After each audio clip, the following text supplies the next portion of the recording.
everybody, it's Charisma Horton of Charisma's Corner, and we are in the Little Pink Barn, and today we're working on Dazzle Block 2, and it's a variation of a fight or flight block, which I absolutely love. I use them in a lot of my designs, and again, we are using the Vibe fabric by QT Fabrics. It's one of their new basics. It's a beautiful line, and we are showcasing it so beautifully, it's bound to dazzle you.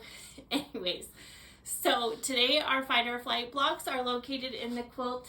They sort of anchor the center because they're the ones that come out on the four corners here. And they kind of anchor the whole center and kind of bring it out so that you can kind of see how it sparkles and shines and goes through all of the quilt. So we'll be working on this today. There's only 4 blocks, very easy. Just again, the little public service announcement about your templates. You have the templates included in your pattern. Make sure you test that test box and make sure that it fits in your 1-inch square on your ruler so that you don't have any problems getting your templates to match up. And let's get started sewing our block. So we have some floor patches. There's actually 2 different kinds of floor patches. We have 2 floor patches with the lighter color in the chain, and then we have the one that goes in the center of the block that has the 2 darker aqua colors here. And then we have our fight or flight rays here. I have 3 of them done. We'll piece this one together, and then we have 2 of our corner pieces that go on the opposite corners of our 4 patches in the outer part. So just another basic 9-patch setting, so easy. Let's get started. So we'll sew this last fight or flight block together, and it's the same thing as month 1, where you need to have a little bit hanging over on each side of your, so you have that 1/4 inch, so it will make those line up and you won't cut off your points at the top. Now we have our other side that we're going to sew on, and I always make sure that I pay attention to this top one, and we'll go ahead and just line up. Now you have a perfect spot to line up this next piece because you see that corner from your previous piece hanging over, and then that gives you a little guide. So now we have all 4 pieces of our fight or flight points done, and then we'll go ahead and sew our other 2 4 patches together. And if you press to the dark, you should be able to nestle those seams.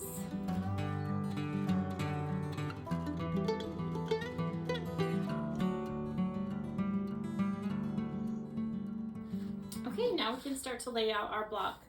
So we know that this darker 4 patch goes in the center, and we have our rays here.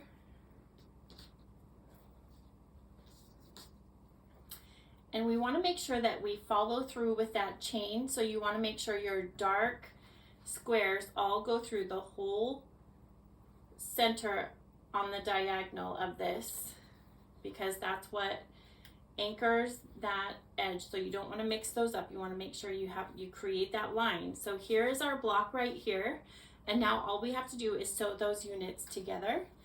And again, you have 4 of these to make, so it seems like that was pretty quick and shouldn't take long.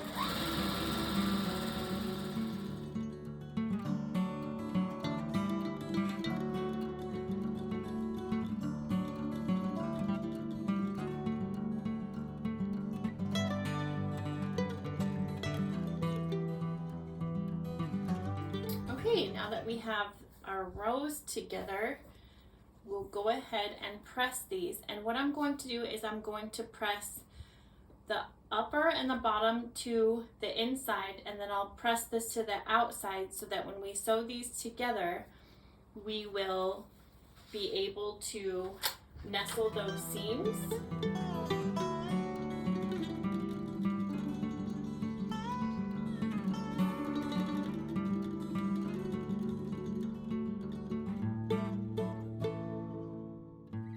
Okay, here is our block.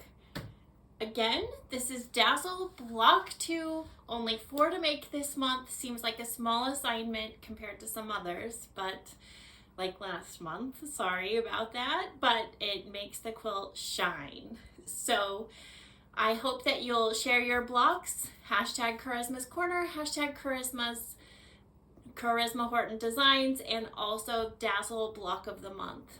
And don't forget to tag QT Fabrics. I hope you have a great day. Until month 3, I can't wait to see. Bye.